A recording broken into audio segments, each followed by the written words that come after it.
अच्छा साउंड है। हेलो, इसमें ठीक है ना?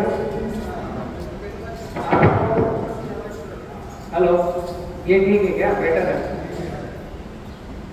ये थोड़ा सा मेरा लाउड ऐसा है कि बगैर इसके भी पहुंच जाऊंगा वहां, अगर डिस्टर्ब हुआ तो। नमस्कार, मेरा नाम बलराम किसान है, बड़वानी मध्य प्रदेश से आया हूँ और science sugar factory Manoj ji और आप सभी किसानों ने, भरत जी और जिन्होंने भी मुझे बुलाया है, आप लोगों की तरफ से मैं उनका धन्यवाद करूंगा कि उन्होंने ये आज एक दिन का गन्ने का और एक दिन का केले का शिविर रखा है, क्योंकि हम जितना सीखेंगे उतना अपने खेतों में मजदूरों को सिखा पाएंगे और हमारे खेतों में कुछ ना कुछ अच्छी एक्टिविटी होगी और हम किसान खर्चा आधा और उत्पादन ज्यादा की दिशा में आगे बढ़ पाएंगे। बराबर है? कुछ लोगों का मैसेजेस पहुंच आ रहे हैं मेरे पास, कहीं कोई रास्ते में चल रहे हैं, बहुत सारे पहुंच गए हैं, अब हम थोड़ा सा लेट हुए हैं तो आगे बढ़ते हैं। कितने लोग मुझे जानते हैं? 90% सब यहाँ पर जानते हैं। किसान पाठशाला यूट्यूब चैनल को देख ही रहे होंगे, वो बहुत अच्छा है। गुजरात और जिसने आप जहाँ पर वो सूरत कामरेज, ये वाला स्टेशन ऐसा है कि यहाँ पर खेती का मैक्सिमम आउटपुट लिया जा सकता है। यहाँ का जो क्लाइमेट है, मुझे भारत में कहीं पर और जाकर के खेती पर चर्चा करनी होती है तो वहाँ पहले मैं करता हूँ क्लाइमेट कंट्रोल विधि। हम जहाँ रहते हैं यहाँ पर मुझे क्लाइमेट कंट्रोल विधि करने की आवश्यकता नहीं है। 10 डिग्री से नीचे जाता नहीं है, 42 के ऊपर जाता नहीं है, ऐसा ही नहीं है क्लाइमेट। फिर भी एक दुखद बात है, राकेश जी से मेरी इस तरह चर्चा हुई थी, मैंने कुछ चीजें लिखी है, 20-25 पॉइंट लिखे हैं कि शुगर फैक्ट्री के कुछ बैकग्राउंड डाटा मुझे दीजिए। किसान कितने हैं, कितने गांव हैं, कितने हेक्टेयर पर खेती हो रही है, रिकवरी क्या आ रही है। आप सभी के पास पेन पैड है? मेरे प्रवचन चालू हो चुके हैं, रास्ता मत देखना कब से बोलूं। जहाँ जो चीज नोट करने जैसी मिले उसे लिखना है, ताकि मेरे जाने के बाद आपके पास छपा हुआ रहे। मैंने राकेश जी से चर्चा करी तो राकेश जी ने ये बताया 10% के ऊपर नीचे रिकवरी आता है।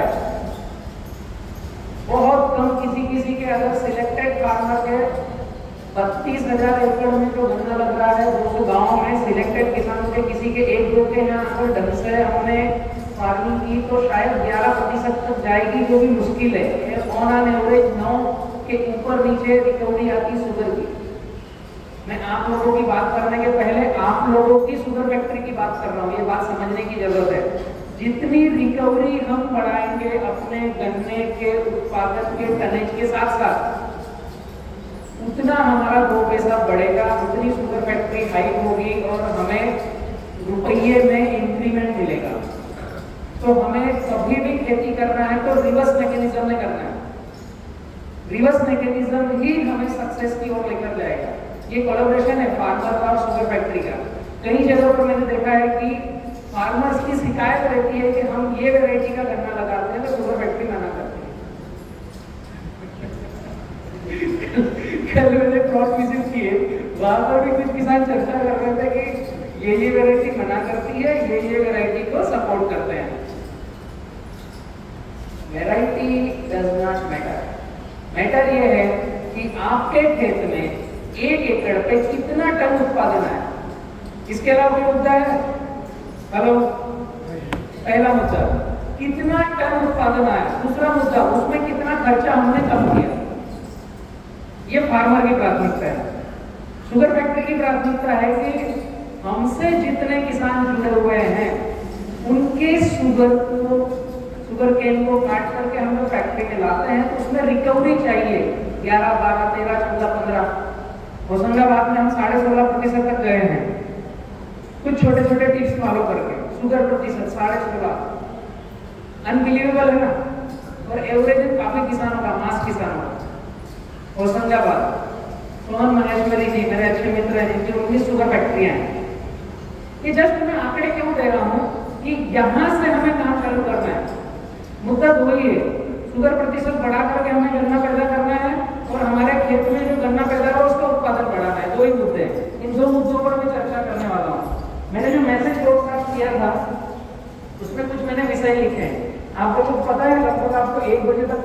यहीं पर। अब आपके पास जो ये छोटा भैयू है ना, इसका तो एक तो कर दो साइलेंट, ठीक है, बीच में डिस्टर्ब करेगा तो शायद आपके गन्ने में खर्चे बढ़ जाएंगे, उसकी बात सुनोगे, मेरी बात नहीं सुनोगे।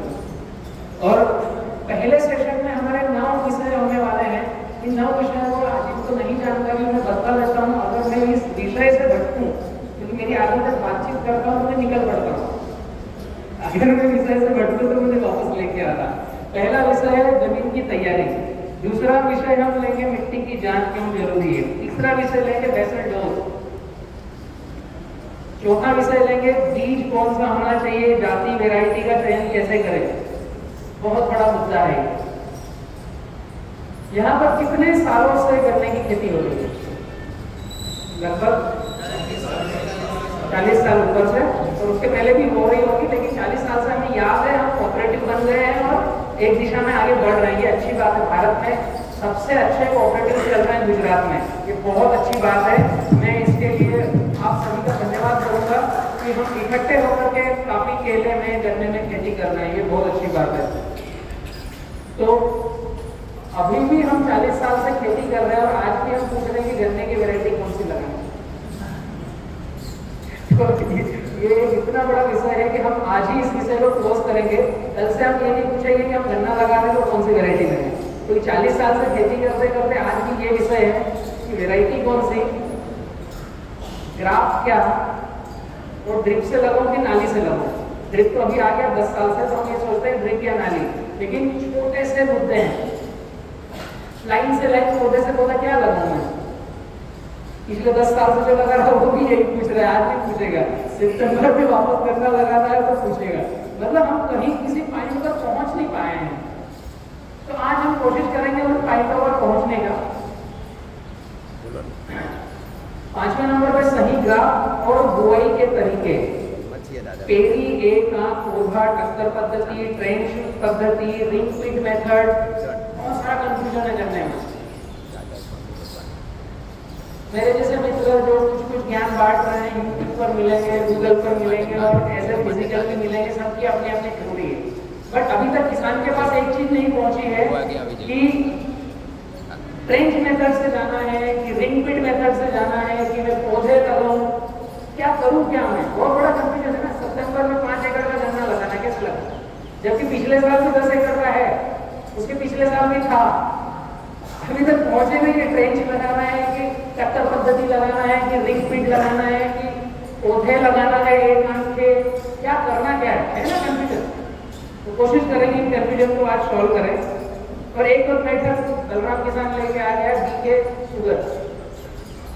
आप लोग सब यूट्यूब किसान पाठशाला देखते हैं, उसमें आपको देखना चाहिए 1890 नंबर का वीडियो। मेरे प्रवचन का सुन लो, बट मैंने जो प्रैक्टिकल किया है 2890 किसान पाठशाला गन्ना खेती, ये आप जब टाइप करोगे गूगल पे या यूट्यूब पर तो आपको एक R&D प्लॉट का वीडियो मिलेगा जो हमने राजपीपला में किया है। कुछ किसानों के साथ R&D किया है, उसका एक निचोड़ है, प्लांटेशन तरीका, उसका आउटपुट, उसका कनेक्ट और उसकी रिकवरी तक का कहीं उसमें गया है। 6 नंबर पे गन्ने के पौधे घर पे कैसे तैयार करोगे, कोशिश करूंगा मैं आज ही आपको सिखा दूं, कहीं दिमाग लड़ाने की जरूरत नहीं रहेगी, इनको पौधा लगाना और घर पे तैयार कर सकते हो। पानी प्रबंधन बहुत बड़ा मुद्दा है 7वें नंबर पे। 8वें नंबर पे 70-30 फार्मिंग, हेलो 70-30 खेती। शायद मुझे ऐसा लगता है कि ये 2006 से मैंने कारवा चालू किया था। आप मित्र जैसे बैठे हैं, मनोज जी ने जैसे मुझे यहाँ इन्वाइट किया है, हम 2006 में थक गए थे खेती करते करते, तो फिर हमने कुछ 16 मित्रों ने एक क्लोन बनाया जिसका नाम रखा किसान पाठशाला। और पूरे भारत में, पूरे वर्ल्ड में जितने अच्छे एग्रोनॉमिस्ट हैं उनको इन्वाइट करना, उनसे ज्ञान लेना और सामने बैठकर सीखना, आप ही की तरह पेन पेन लेकर के। तो जो 70-30 खेती है 2006 से 2023 तक जो किसान पाठशाला चल रहा है पूरे भारत में और भारत के बाहर, हम जब निकले तो ये समझ में आया कि 70-30 का एक फार्मूला ऐसा है जो सभी तरह की विधियों का समावेश, एक निचोड़, एक अमूल है। शायद हम आज इस पर बात करेंगे 8वें नंबर के विषय पर, तो आप लोगों तक भी कहीं कुछ पहुंचेगा। और 9वें नंबर पर है बुआई, ड्रिलिंग, कटिंग, मिट्टी चढ़ाना। इसके बाद में भोजन के बाद के दोपहर बाद के काफी सारे विषय हैं। उनमें है पत्ती पील निकालना, बीएफएस का शेड्यूल, खाद हम क्या डालें। बहुत सारे मित्र में सोच रहे हैं फटाफट बता रहे 1 एकड़ में कितना डीएपी डलेगा। आप लोग ये सब मैं आप बता रहा हूँ भोजन के बाद मैंने 9 पॉइंट बताए 70-30 फार्मिंग तक, और उसके बाद का एक पॉइंट था बुआई, ड्रिलिंग, कटिंग, मिट्टी चढ़ाना। ये पूरे जो प्लांटेशन से कटिंग तक के बीच के कार्य है वो आज भोजन के पहले। बट आजकल बताऊंगा नहीं, भोजन के बाद हम खाना खिलाएंगे पौधे को। भोजन के बाद हम बात करेंगे पत्ती निकलाई, पील निकलाई, खाद प्रबंधन, बीएफएस शेड्यूल, कटाई घिसाई का भी बहुत बड़ा मुद्दा है कि आपके खेत से गन्ना कटना कैसे चाहिए वरना आपकी रटन सही आएगी नहीं। ये बहुत ही बड़ा मुद्दा है। जब हम बात करते हैं कि फर्स्ट हमने इतनी मेहनत करी, इतना उत्पादन आया, लेकिन रटून का हमारा उत्पादन मिसमैच हुआ, गैप फिलिंग हुई, तो माल कटना कैसे चाहिए और खेत से बाहर ढुलाई कैसे होना चाहिए, ये बहुत बड़ा विषय है। तो मैं सेकंड हाफ में इसको लेने वाला हूँ, रटून प्रबंधन और उसकी मिट्टी चढ़ाना कैसे है। उसके बाद में मॉडल प्लॉट की तैयारी कैसे करें, ये आप लोगों के बीच में अभी मैं टास्क डाल रहा हूँ। आप मेरे स्टेशन को चलते चलते समझ लेना कि मैं अगस्त, सितंबर, अक्टूबर में जो फार्मर मेरे साथ आगे बढ़ने वाले हैं उनके खेतों में मॉडल प्लॉट की तैयारी करूंगा। जो फार्मर किसान पाठशाला के साथ आगे बढ़ेंगे, जितने एकड़ में वो करना चाहेंगे, किसान पाठशाला की टीम हर महीने उनके यहाँ विजिट करेगी, प्लॉट का एनालिसिस करेगी और कैसे हम 500 से 1200 क्विंटल के बीच में उत्पादन लें, इस तरह के मॉडल प्लॉट की तैयारी करेंगे। तो आप लोग मुझे बताएंगे, लास्ट में मैं मॉडल प्लॉट की बात करूंगा। 16 नंबर पे शुगर की रिकवरी कैसे बढ़ेगी, 17 नंबर पे प्रति एकड़ गन्ने का टनेज कैसे बढ़ेगा, और 18 नंबर पे लास्ट में आपके प्रश्न उत्तर रहेंगे। जो जितना इकट्ठा कर सकते हो अभी मुझे सुनते सुनते, हेलो, सेशन चलते रहेंगे, पेन डायरी में प्रश्न लिखना है। पहले हाफ का सेशन खत्म होगा, खाना खाने बैठेंगे, उसके पहले कुछ प्रश्न उत्तर लेंगे। सेकंड हाफ का सेशन खत्म होगा, फिर कुछ प्रश्न उत्तर लेंगे। शायद मैं बताने में कुछ छूट जाऊं तो वो पूछ लेना, या ज्यादा बता दिया हो तो उसको फिर से रिवीजन कर लेना। ठीक है, चालू करते हैं। आप ही की जैसे मैं बैठा रहा 2006 में ये समझ में आया मुझे कि किसान जो खेती कर रहा है वो कर रहा है अंदाज पंचे दामोदर। मैं मेरी खुद की आप बीती बता रहा हूँ, किसी को सबको समझ में आया अंदाज पंचे दामोदर, तो में जो हो गया वो कर लिया। मैं कॉटन की खेती करता था, पड़ोस वाले ने जितना खाद डाला उससे 1 बोरी ज्यादा डाला। जिस कंपनी का खाद लिया है, पौधा लिया है, बीज लिया है, उसको पूछना है क्या खाद का शेड्यूल है, उससे सवाया डालना है। गांव में जो अच्छा उत्पादन ले रहा है उसके साथ बैठना है, चाय कॉफी करना है, दोस्ती बढ़ाना है, उससे पूछना है भैया आपने क्या किया, उससे थोड़ा सा ज्यादा डालना है। तो ऐसा मेरा प्रक्रिया थी, इस तरीके से मैं खेती कर रहा था। तो शुरुआत में गया ग्राफ ऐसा, मैं पहला आदमी हूँ जिसने बड़वानी मध्य प्रदेश में 9 साल तक कॉटन की खेती करी। शुरुआत के 3 से 4 साल ग्राफ गया ऐसा, 1 एकड़ में 35 कुंटल कपास पकाया है, पूरा ग्राफ ऐसे जा रहा है। हेलो, 35 कुंटल 1 एकड़ में, जो 7, 8, 9, 10, 12 तक सिमट जाता है।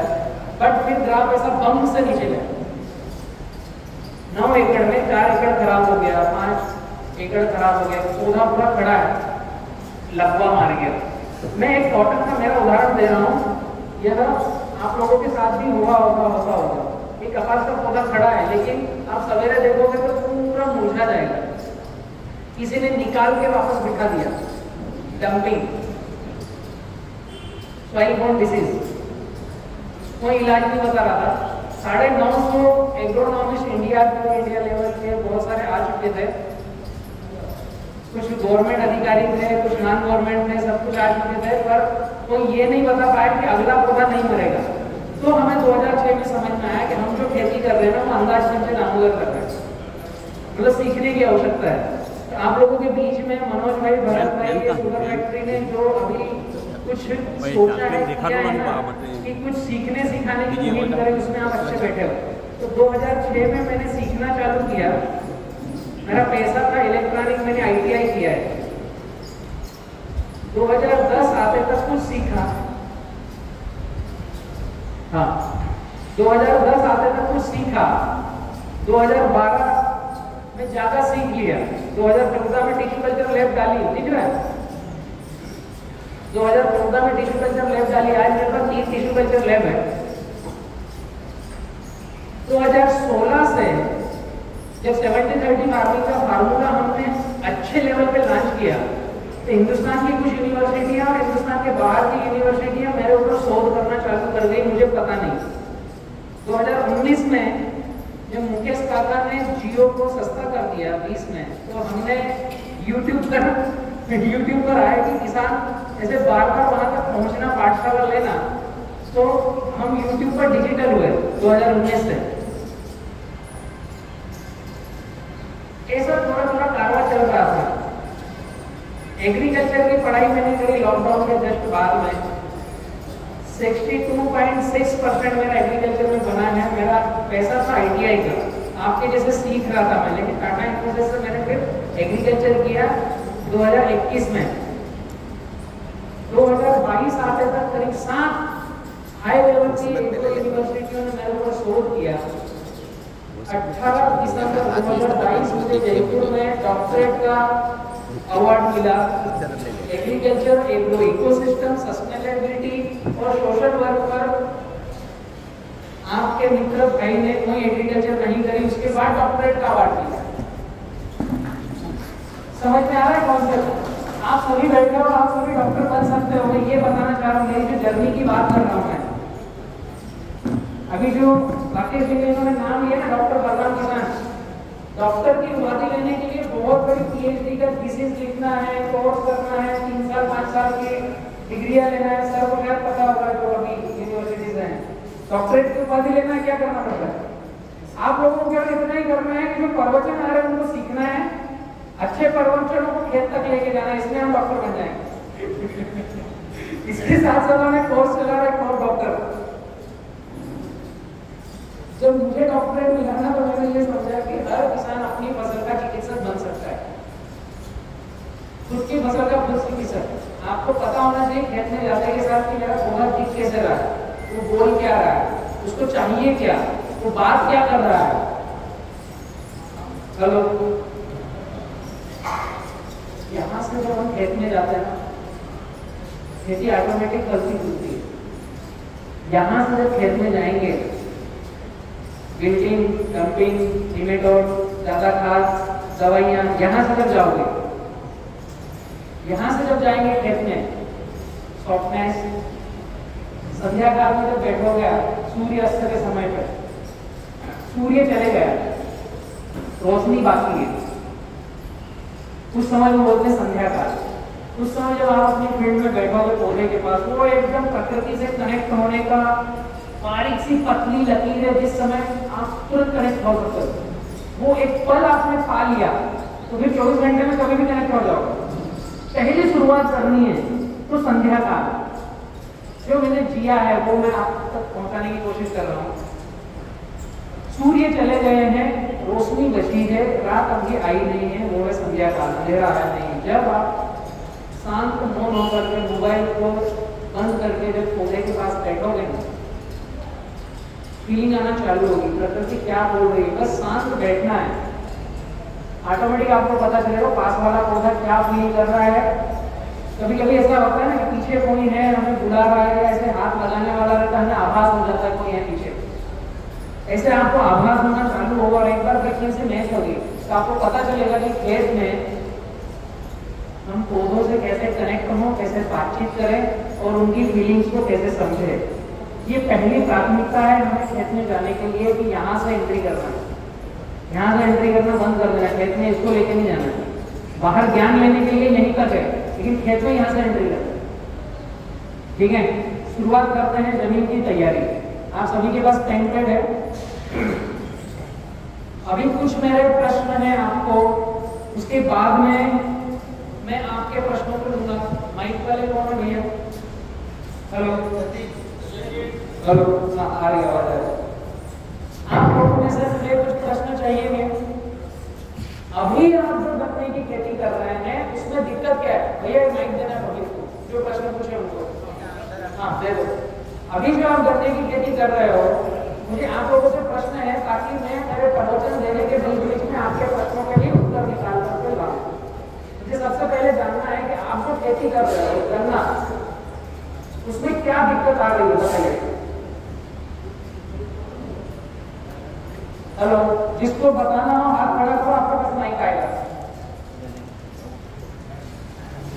मेरा प्रश्न समझ में आया? आप गन्ने की खेती कर रहे हो, क्या प्रॉब्लम है? Hello anyone? देखो प्रॉब्लम नहीं है तो मेरा यहाँ फिर आपके खेतों में जाकर सीखना पड़ेगा, फिर मुझे बोलने की कोई औचित्य नहीं।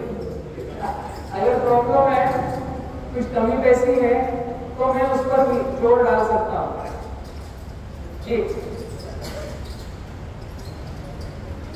गन्ने की खेती सभी कर रहे हैं। एक्चुअली मैंने राकेश जी से बात करी थी, चिराग भाई, मैंने राकेश जी से बात करी थी, मुझे कुछ प्रॉब्लम्स मिली है। मैं यहाँ तक समझ पा रहा हूँ कि गुजरात का व्यक्ति कैमरे के सामने आकर थोड़ा सा झिझकता है।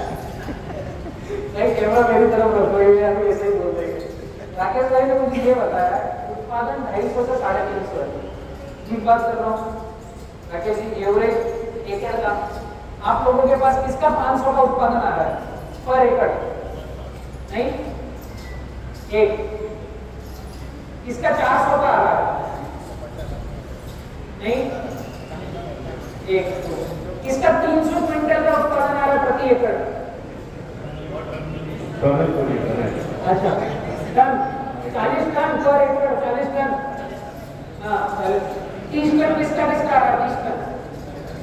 30 टन वाली संख्या ज्यादा है। आप लोगों को उत्पादन बढ़ाना है तो ये बड़ी प्रॉब्लम है, आपको बोलना चाहिए आपको उत्पादन बढ़ाना है। मेरे दिमाग पर आपके आवाज तो पहुंचे, मुझे ऐसा लगेगा मैं अकेला ही प्रवचन देने वाला हूँ। आप सुन रहे हो, कम्युनिकेशन करेंगे। 300 क्विंटल का उत्पादन है। Hello, 30 ton. तो माइक आपका बंद हुआ है, लाइट गया है क्या? हेलो हेलो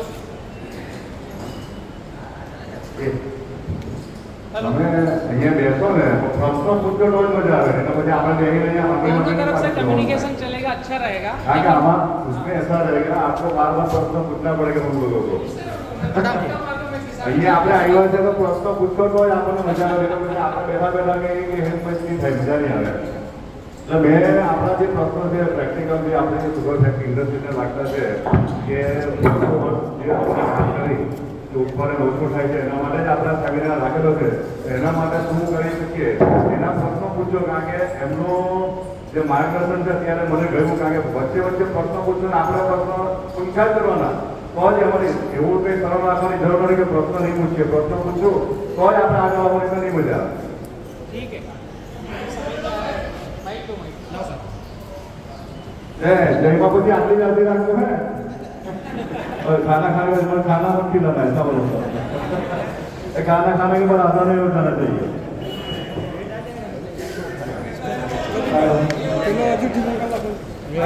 मजा नहीं आएगा।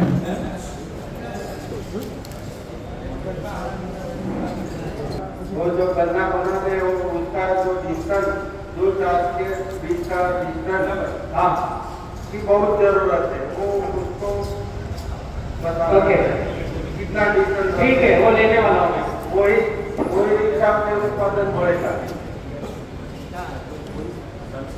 समझ में आया मुझे? Yes yes. अभी जो मैंने विषय रखे हैं आपके पास, जमीन की तैयारी, यहाँ से हम शुरुआत करते हैं। चिराग भाई माइक दीजिए।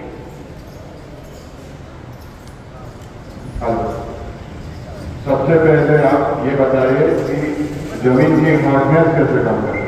जी, इधर सबसे बड़ा प्रॉब्लम यही है। जमीन कड़क हो गई। हाँ, दूसरा ऑर्गेनिक कार्बन जमीन में कैसे बढ़ाए, बहुत बढ़िया।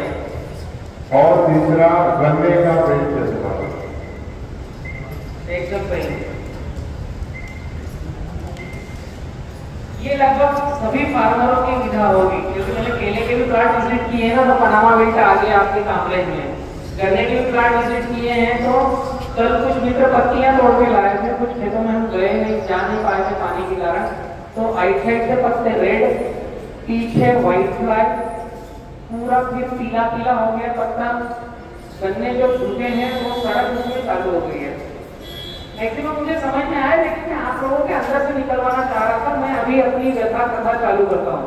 पहले हम सेशन लेते हैं। हाँ चिराग भाई दे रहे किसी को पूछने ना?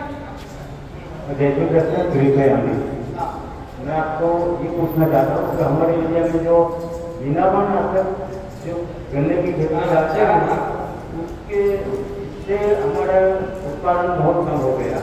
ये मालूम है फिर भी डालते हैं ना? हाँ मालूम है, फिर भी डालते हैं और जो डालते हैं जैसे अपने वो जब बोलते हैं वो किसान बहुत संद वाले ऐसे बोलते हैं 50 ml डालो, लेकिन यहाँ के एग्रो वाले हैं वो 200 से 200 ml डालते हैं। इसलिए हमारी देश में बहुत बिनावन आप पानी भी बहुत खराब हो गया है। इसके लिए गायदारी खेती के बारे में भी आप कुछ बताइए तो अच्छा रहेगा। हमारे खेत में ऑर्गेनिक कार्बन कैसे बने और गायदारी खेती में दो चास के बीच में कितना अंतर रखना चाहिए वो भी बताइए। और सभी किसानों को ये रासायनिक खाद है उसको कम करें और ऑर्गेनिक खेती कैसे करें उसके ऊपर ज्यादा ध्यान देना अच्छा रहेगा। सही प्रश्न है।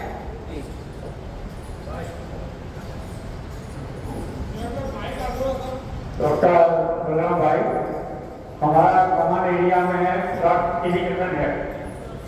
ड्रॉप इरिगेशन है, हमें वो टाइम से पानी मिलता है तो हमारी जमीन में पीए 6 से 7 तक है।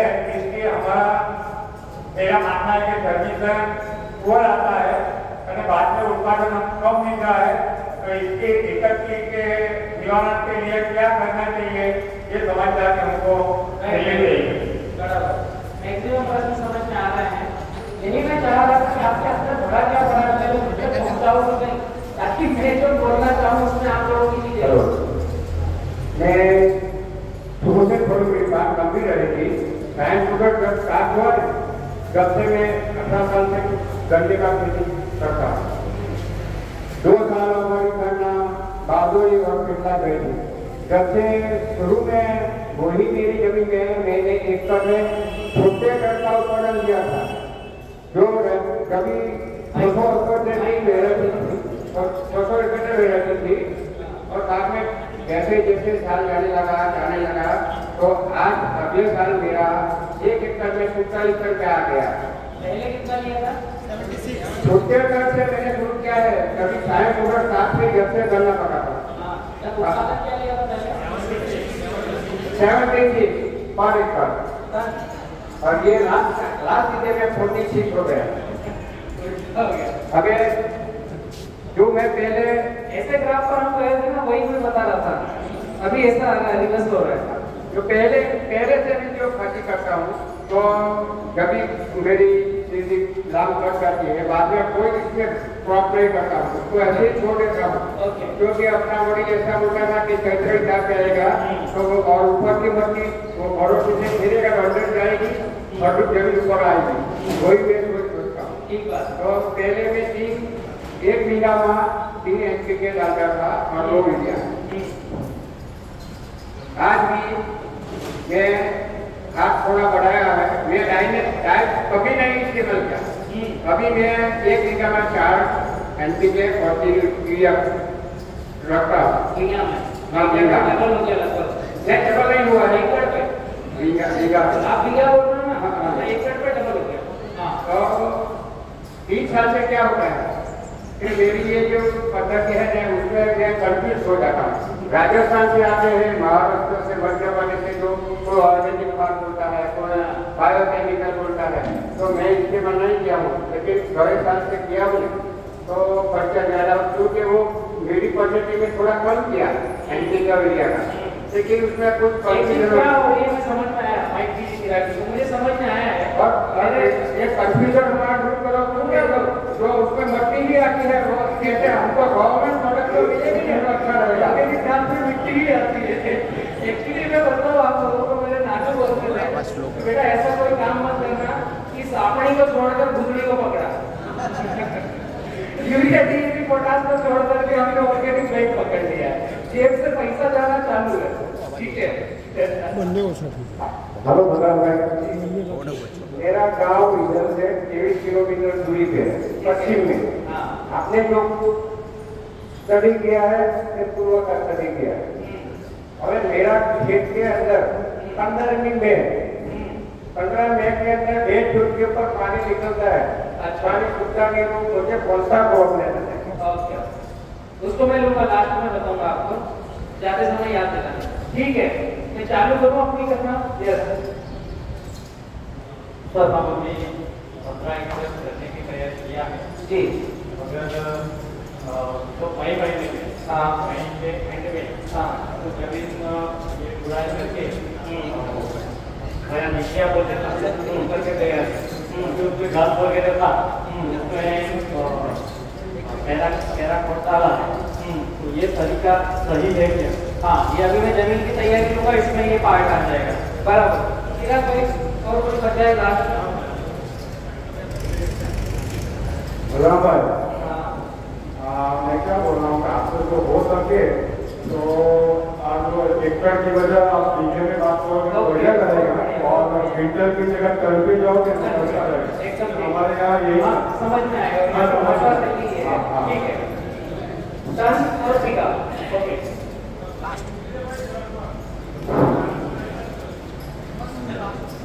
जी बलराम भाई, थोड़ी समाधान मारी बात विषय अंदर से हमारी साथ अनेक है, હું સીધો રાકેશભાઈ પાસે જાઉં। सॉरी, मैं हिंदी में बात करूंगा। हाँ, थोड़ा आपके विषय से दूर है बात, लेकिन कनेक्शन आपके साथ है, लेकिन मैं सीधा राकेश भाई के पास जाऊंगा, वो कोऑपरेट सेक्टर से जुड़े हुए इसलिए। थोड़ी मैं गुजराती में बात कर दूंगा तो चलेगा? ठीक है राकेश भाई, खास मारी विनंती एवी है કે તમે સૌ સરકારી ક્ષેત્રના આગેવાનો સબ લેવલે એવા નિર્ણય પર આવો કે તમે પ્લાન્ટેશનનો સમય 1 ઓક્ટોબરથી જ કરો, કેમ કે તારીખ પાડવાની કોમ્પિટિશનમાં તકલીફ એ આવે છે, સમજ ગુજરાતીમાં થોડું સમજી લેજો। અહીંયા ખેડૂતો તારીખ પાડવાની કોમ્પિટિશનમાં ઉનાળામાં નીચે કરે છે, બરાબર, અને આખા ચોમાસામાં 2 થી 3 વાર હર્બિસાઇડનો સ્પ્રે કરે છે, તો હવે એમાં ઓર્ગેનિક કાર્બન કેવી રીતે વધવાનો થાય? બરાબર છે? એટલે અહીંયા આપણે પ્રોડક્શન લેવું છે અને જમીન બગાડવી છે કોમ્પિટિશનમાં, આ શક્ય નથી। સીધું કનેક્શન તમારી સાથે છે, પણ અમારે સરકારી ક્ષેત્રના આગેવાનોને રજૂઆત કરવી છે, કારણ કે કોઈ પ્રોડક્શન લોસ છે। अच्छा प्रश्न है, इसका जवाब तो मैं दे दूंगा और उसके बाकी मैं जवाब दे देंगे। ये अभी मंथन कर लेंगे कि क्या जवाब देते हैं। शुरुआत करते हैं। एक्चुअली प्रश्न उत्तर से एक ही हुआ है कि आप उत्तर में आप मेरे साथ कनेक्ट हो गए हो। दूसरा कुछ 10-20 किसान आने वाले थे, वो भी आ गए। अभी मुझे बोलने तो मेरा टर्न आ गया है। अभी से स्टार्ट करना है।